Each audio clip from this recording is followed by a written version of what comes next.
ابن عساکر حضرت علی رضی اللہ عنہ سے راوی ہیں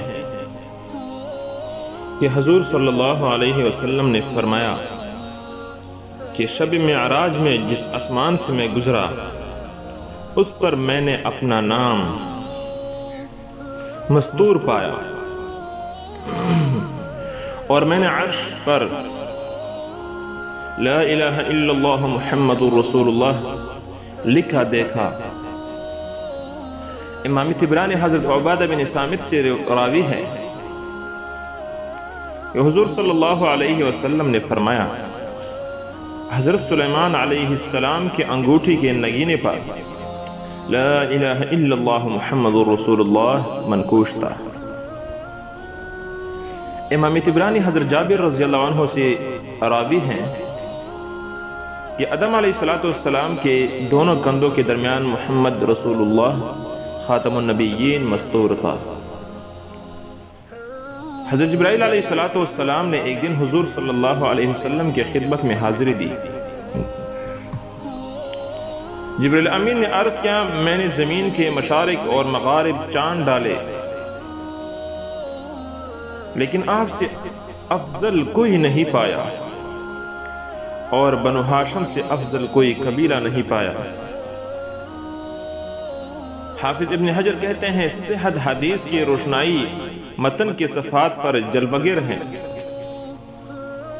مستدرک اور حاکم میں حضرت عمر رضی اللہ عنہ سے روایت ہے کہ حضرت آدم علیہ السلام نے اللہ رب العزت کی بارگاہ میں ان الفاظ سے توبہ کی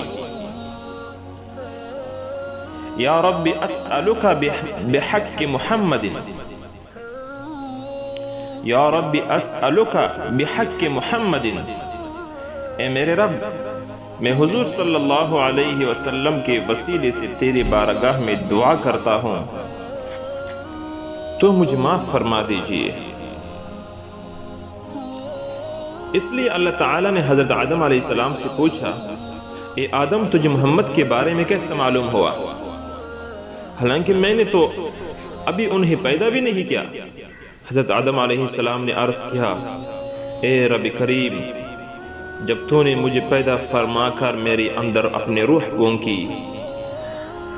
اور میں نے سر اٹھایا تو مجھے عرش کے چاروں اطراف پر یہ کلمہ لکھا ہوا نظر آیا لا الہ الا اللہ محمد رسول اللہ۔ اس سے میں نے جانا کہ یہ نام اللہ تعالی کو تمام مخلوق سے زیادہ پسند ہیں۔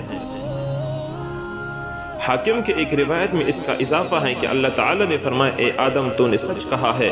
واقعی محمد صلی اللہ علیہ وسلم میرے نزدیک سارے مخلوق سے زیادہ پیارے ہیں، اور فرمایا اگر محمد صلی اللہ علیہ وسلم نہ ہوتے تو میں تجھے بھی پیدا نہ فرماتا۔